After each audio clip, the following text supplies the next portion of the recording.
En manchette aujourd'hui, couvre-feu à Lac-Simon en raison des agressions. Et le château de Marie-Ève accueille ses premiers résidents. Le TVA Nouvelle Midi commence maintenant.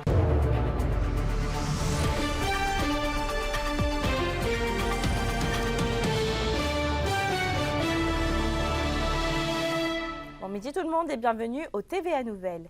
La communauté de Lac-Simon s'est mobilisée hier en réponse à plusieurs actes de violence survenus au sein de la communauté cet été. Un jeune homme a d'ailleurs été agressé cette fin de semaine et le conseil de bande est maintenant forcé de mettre des mesures en place afin de protéger les jeunes membres. Johan Carrière. Assez, c'est assez, crient les membres de la communauté autochtone de Lac-Simon. Après plusieurs attaques visant des jeunes autochtones de la communauté dans les dernières années, voilà que les parents demandent plus de sécurité pour leurs enfants. En tant que parents, grands-parents, c'est vraiment fatigant, on ne dort plus. Fait la marche c'était le but pour ça, pour les sensibiliser. Puis la demande du conseil aussi qui ont bougé les autres. Bravo à les conseils.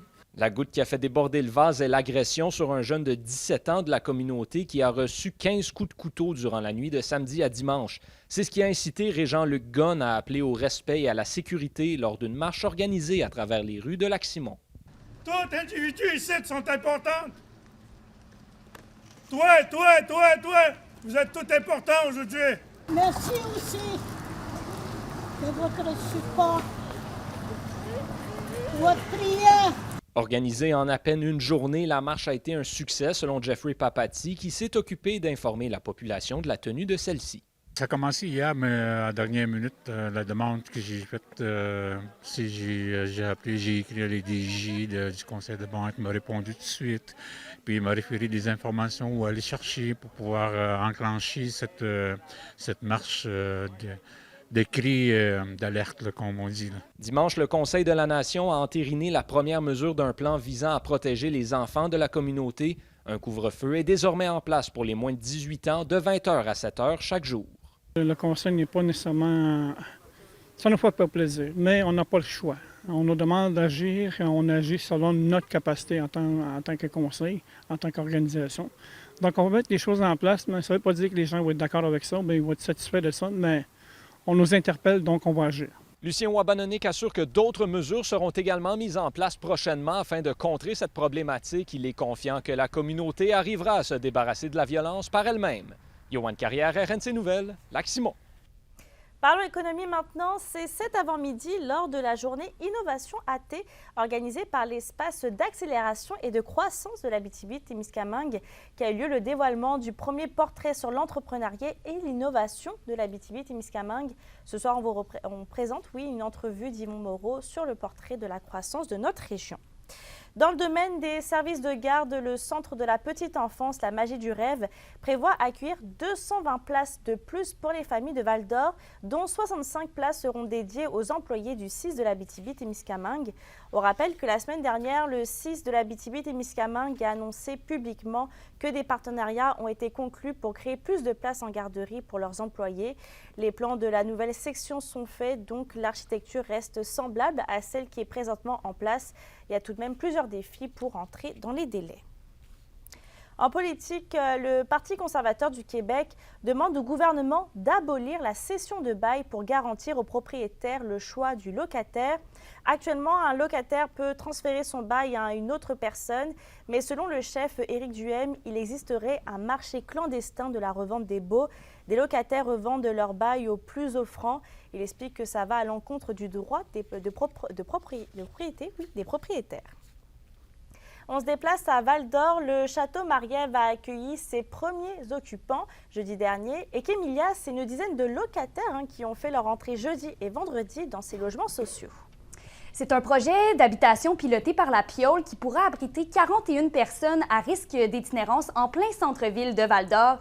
Et après avoir traversé plusieurs délais de construction, l'immeuble a enfin ouvert ses portes. Le président de l'organisme communautaire de la Piole, Stéphane Grenier, est heureux des aboutissements du projet jusqu'à maintenant. C'est la poursuite, la continuité. Là. Il faut installer les résidents, mais on se sent bien heureux de voir des gens quitter la rue pour obtenir un chez-soi. Il y a une dizaine de personnes là, qui ont pris possession de leur logement à l'heure actuelle, mais on est dans la cadence va continuer à s'accélérer là, dans les prochains jours. Et Kimilia, on s'en rappelle que ça a été quand même un long processus, puisque la construction avait commencé quand même en 2020. Et en période d'inflation, il faut savoir qu'il y a eu d'énormes dépassements de coûts. Au départ, c'est un projet qui devait coûter 10 millions de dollars et au final, on parle de 16 millions. L'organisme communautaire La Piole affirme qu'elle aura besoin du support financier du gouvernement, mais aussi de la communauté pour trouver du mobilier pour des logements, par exemple. Il va y avoir des négociations avec la Société d'habitation du Québec qui vont suivre. On verra ce que ça va donner, mais c'est les projets de logement social. Plus on approche de la fin, plus la fin s'éloigne. Là, en ce moment, on est après loger les locataires, donc on est après meubler en même temps le château à Marie-Ève.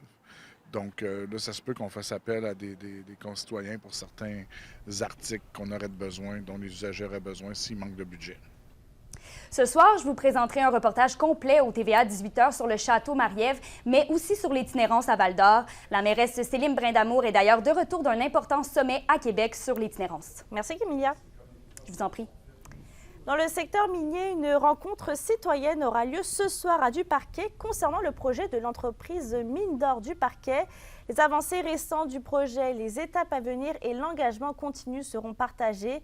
Ça va se dérouler à partir de 18h30 au Centre des loisirs. Mine d'Or Duparquet, on rappelle, est une filiale de First Mining Gold qui possède à 100% le projet aurifère Duparquet. On passe à l'environnement. Henri Jacob, le président d'Action Boréale, s'insurge à nouveau contre le nouveau plan du ministère des Ressources naturelles.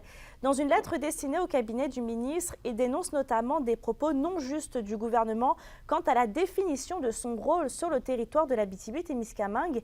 Il critique aussi la volonté de Québec qui juge incapable, dans le cas présent, d'adéquatement protéger les forêts de la région. Pour Henri Jacob, il est plus que temps d'entreprendre des actions pour redéfinir les paramètres d'une foresterie responsable. On retrouve Johan Carrière, mais cette fois-ci dans le sport. Les Huskies ont dévoilé les membres de leur groupe de leadership pour cette saison. Et Johan Lameute a un nouveau capitaine qui sera épaulé de 5 adjoints. Exact, c'est le défenseur Dylan Gill qui va porter le C pour les Huskies cette saison. Le défenseur de 19 ans était l'un des adjoints au capitaine Édouard Cournoyer l'an dernier. Donc déjà un petit peu d'expérience en tant que leader. Ce sera le 15e capitaine de l'histoire de l'organisation. Et l'entraîneur-chef Martin Dagenet n'a pas hésité à lui donner ce titre. Il était clair dès son arrivée avec l'équipe que Gill avait l'étoffe d'un capitaine. Et même s'il ne reviendra pas au jeu avec l'équipe avant la mi-octobre, bien son apport dans le vestiaire se fait ressentir. C'est une nomination qui est approuvée par tous les joueurs. Je ne suis pas certain si on voulait nommer un capitaine dès le départ, surtout que moi j'étais nouveau ici. Mais malgré le fait que Dylan vient tout juste de commencer à patiner avec nous puis qu'il ne sera pas de retour avant la mi-octobre, je te dirais, c'était quand même un choix facile. Je pense que tous les gars le voient comme étant le capitaine de l'équipe. Puis moi, ça m'a pris 2 semaines pour réaliser qu'il n'y avait pas de meilleur choix que lui. Donc, comme je te dis, c'est un choix qui est supporté par tout le monde dans l'organisation. Et du côté des assistants, Anthony Turcotte portera le A toute la saison. François-James Buteau, Alex Carr, Antonin Véro et Jérémy Langlois vont quant à eux faire partie d'une rotation pour les autres assistants. Pour Turcotte, bien, c'est l'aboutissement d'un long voyage avec l'équipe, lui qui est membre des Huskies depuis 4 saisons. Il considère que c'est un rôle qu'il peut assumer. Il était déjà assistant lui aussi depuis quelques saisons, donc son rôle va être similaire à celui des dernières années. Gilly est rentré en même temps que moi à peu près dans la ligue. Il est fiable, il a été repêché, il fait tout de la bonne façon. Fait que pour nous autres, je pense que c'est un choix évident. Puis moi, c'est ma 3e année assistant, puis je vais continuer à faire ce que j'ai fait depuis que je suis arrivé, puis j'aime bien ça. Ouais, il y a moins aussi de recrues cette année aussi. Il y a beaucoup de vétérans, je pense qu'il y a juste 4 recrues qui rentrent. Fait que c'est un groupe qu'on connaît tous déjà, fait que ça va vraiment être l'idée par la glace, L'entraîneur-chef rajoute aussi qu'on pourrait inclure le gardien William Rousseau dans ce groupe de meneurs. Les nouveaux venus sont donc déjà bien intégrés avec les Huskies. Merci, Johan. Au plaisir. Et à la question du jour, on vous demande justement, allez-vous assister au premier duel de la 117 samedi? Pour voter, rendez-vous sur la page de TVA Abitibi-Témiscamingue.